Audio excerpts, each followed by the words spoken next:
Magandang umaga sa ating lahat. Ngayon ay ating talakayin ang tungkol sa wika at kung saan nga ba nagsimula ang wika at maging ang mga batayan nito. Ang wika ay ang kalipunan ng mga salita na ginagamit ng isang lipunan at instrumento tungo sa mabisang interaksyon sa kanyang kapwa.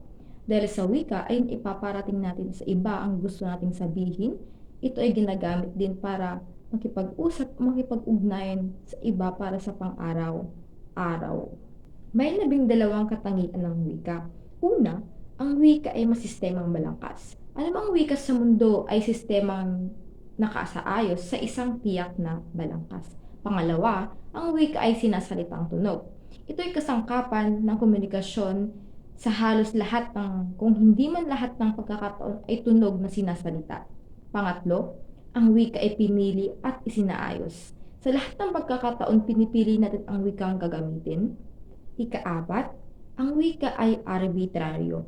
Ang isang taong walang ugnayan sa isang komunidad ay hindi matututong magsalita kung paano ang mga naninirahan sa komunidad na iyon ay nagsasalita sapagkat ang esensya ng wika ay panlipunan. Halimbawa, sinasabi nating ito ay arbitraryo. Ang wika ay napagkakasunduan ng isang lugar. Halimbawa ay ang katawagan sa payong ay payongyong, maaring ganoon o sa iba pang katawagan na maaring mapagkasunduan ninyo. Ikalima, ang wika ay ginagamit. Ito'y kasangkapan sa komunikasyon at katulad ng iba pang kasangkapan, kailangang patuloy itong ginagamit. Dahil kapag ang isang wika ay hindi na ginagamit, ay maaari itong mamatay. Ika-anim, ang wika ay nakabatay sa kultura. Kailanman hindi maipaghiwalay ang wika sa kultura dahil bawat wika sa daigdig ay produkto ng mayamang karanasan ng isang lipunan. Hindi na ipapasa ang kultura kung walang wika. Ikapito, ang wika ay nagbabago. Dinamiko ang wika, hindi ito maaring tumangging magbago. Kung mapapansin natin, ay pa-modernize ang henerasyon, kung saan maraming mga bagong salitang idadagdag sa ating diksyonaryo o maging sa salitang nababanggit sa pang-araw-araw. Halimbawa, sana all, eme, shesh at marami pang iba. Ikawalo, ang wika ay makapangyarihan.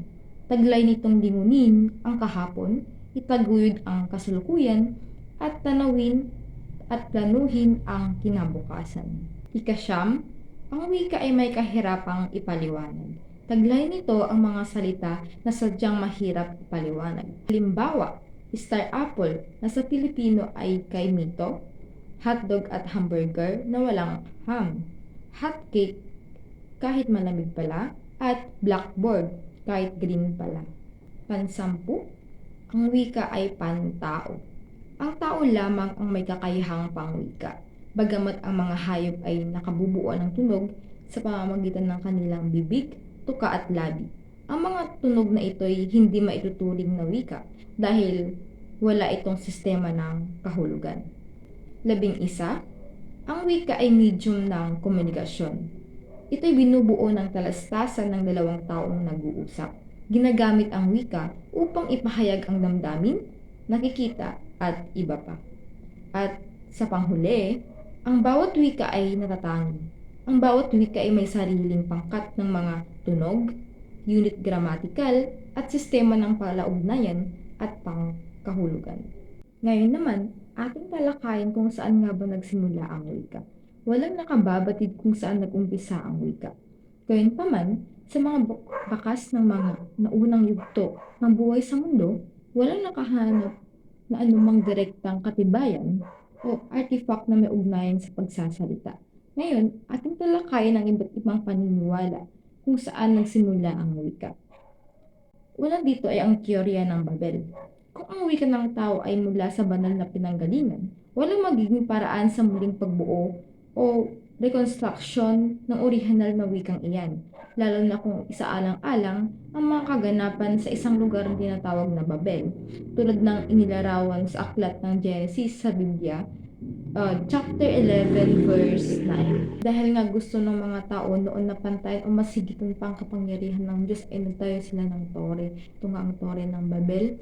At dahil doon nagalit ang Panginoon, kahit nabigyan ng iba't ibang wika ang mga tao noon at hindi na sila nagkaintindihan. Ngayon naman ay dumako tayo sa mga natural na tunog bilang pinagmulan ng wika. Una dito ay ang teorya ng bawwaw, kung saan ginagaya ang tunog ng nililikha ng mga hayop gaya ng tahol ng aso, tilaok ng manok at huni ng ibon. Pangalawa ay ang teoryang dingdong. May sariling tunog na kumakatawan sa lahat ng bagay sa kapaligiran. Halimbawa, tug-tug ng tren, tik-tak ng orasan at iba pa. Ngayon ay dumako naman tayo sa teoryang tararabundian. Ang wika ng tao ay nag-ugat sa mga tunog na kanilang nilikha, sa mga ritual na kalaunay nagpabago-bago at nilapatan ng iba't ibang kahulugan. Ika-anim ay ang teoryang pupo, nakalilikha ng tunog, sanhi ng bugso ng damdamin. Gamit ng bibig, napabubulalas ang mga tunog ng pagdaing, dala ng takot, lungkot, galit, saya at ang paglalaan ng lakas. Ngayon ay dumako naman tayo sa teoryang Yoheho. Mga tunog ng isang tao na sangkot sa pisikal na pagsisikap ay maaaring pinag-umpisahan ng ating wika, lalo na kapag ang pisikal na pagsusumikap ay nagsasangkot ng naisaayos na pakikipag-ugnay sa maraming kapwa. Teorya ng innateness, ito'y nagtuturo ng isang bagay sa genetika ng tao, marahil isang mahalagang mutation bilang paliwanag sa pinagmulan ng wika. Dito, sinasabing nung ipinanganak tayo ay meron na tayong kakayahang magpabulalas ng wika. Ngayon ay atin namang talakayin ang tungkol sa ponolohiya. Ang ponolohiya ay ang makaagham na pag-aaral ng mga ponema. Mayroong dalawang bumubuo sa wikang Filipino. Ito ang ponemang segmental at suprasegmental. Tinatalakay sa ponemang segmental ang katinig, patinig, diptongo, cluster, pares minimal, at ponemang malayang nagpapalitan. Habang sa ponemang suprasegmental naman, tinatalakay ang habat, diin, tono at antay. Sisimulan natin ang pag-aaral sa Filipino sa pamamagitan ng pag-aaral sa mga tunog na bumubuo dito. Ang pagkasalita ay may tatlong salik. Una, ang pinanggagalingan ng lakas o enerhiya, ang kumakatal na bagay o articulador, at ang patunugan o resonador. Paano nga ba tututuhan ang wika?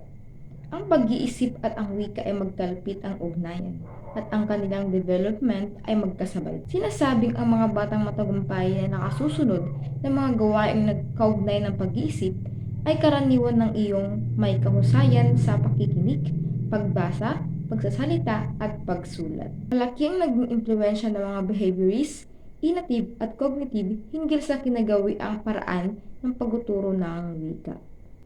Ang teoryang behaviorism, ipinahayag ng teoryang ito na ang mga bata ay pinanganak na may kakayahan sa pagkatuto at ang kanilang kilos at gawi ay maaaring hubugin sa pamamagitan ng pagkontrol ng kanilang kapaligiran. Ibigyang diin din ni B.F. Skinner, isang behaviorist, na kinakailangang alagaan ang pag-unlad na intelektual sa pamamagitan ng pagganyak o pagbibigay sigla sa anumang mabuting kilos o gawin ng isang bata. Dumako naman tayo sa teoryang innatism. Paniniwalang ipinanganak ang bata na may likas na talino sa pagkatuto ng wika. Ang sabi ni Chomsky, ang kasama na pagkaanak at likas itong nalilinang habang ang mga bata ay nakikipag-interaction sa kanyang kapaligiran. Inilahad niya rin ang LAD o Language Acquisition Device na tumatanggap ng impormasyon mula sa kapaligiran ng anyo ng wika. Inilarawan niya rin ito bilang isang aparato na taglay ng mga bata. Ang teoryang cognitive. Ang pagkatuto ng wika ay isang dinamiko, kung saan ang nag-aaral ng wika ay nangangailangang mag-isip. Ayon sa cognitivists, ang pagkakamali ay isang palatandaan ng pagkatuto at eksperimentasyon, at hindi kagyat at tuwirang inuwinawasto. May dalawang katangiang dulog sa teoryang cognitive, ang pabuod at pasaklaw. Pabuod, kung magbibigay ng halimbawa muna patungong paglalahad, pasaklaw, kabaligtaran ng pabuod. Ito ay nagsisimula sa paglalahat patungong halimbawa. Ang teoryang makatao ay nagbibigay diin sa salik na pandamdamin at emosyonal. Ang pagtatagumpay sa pagkatuto ay mangyayari lamang kung angkop ang kaligiran, may kawilihan ang mga mag-aaral at may positibong saloobin sa bagong kaalaman at impormasyon. Narito ang tatlong metodo sa pagtuturo ng wika sa makataong tradisyon. Una ay ang CLL o Community Language Learning likuran. Ang pagkabahala ay nababawasan dahil ang klase ay isang komunidad ng mag-aaral na laging nagtutulungan. Ang guro ay tumatayo bilang isang tagapayo at laging handa sa anumang pangangailangan ng mga mag-aaral. Justopedia ni Lozanov, na ang utak ng tao ay may kakayahang magproseso ng malaking dami ng impormasyon kung natataming kalagayan ng pagkatuto. Ang pakikinig ng musika ng Baroque na 60 na kumpas na nakatutulong sa paglikha ng relax na kapaligiran. Pangatlong metodo ay ang silent way ni Gategno. Paniniwalang mabisa ang pagkatuto kung ipinapaubay sa mga mag-aaral ang kanilang pagkatuto. Ang guro ay lumalabas at hayaang humanap ng solusyon ang mga mag-aaral. Ayon naman kay John Locke, ang tabula rasa kung saan ang teoryang ito ay nagpapaliwanag na ang utak ng tao ay blank slate or blanco at ang wika ay unti-unti lamang natututuhan ng tao habang ito ay nakikipag-ugnayan sa kapaligiran at pakikihalubilo sa mga taong kasama niya.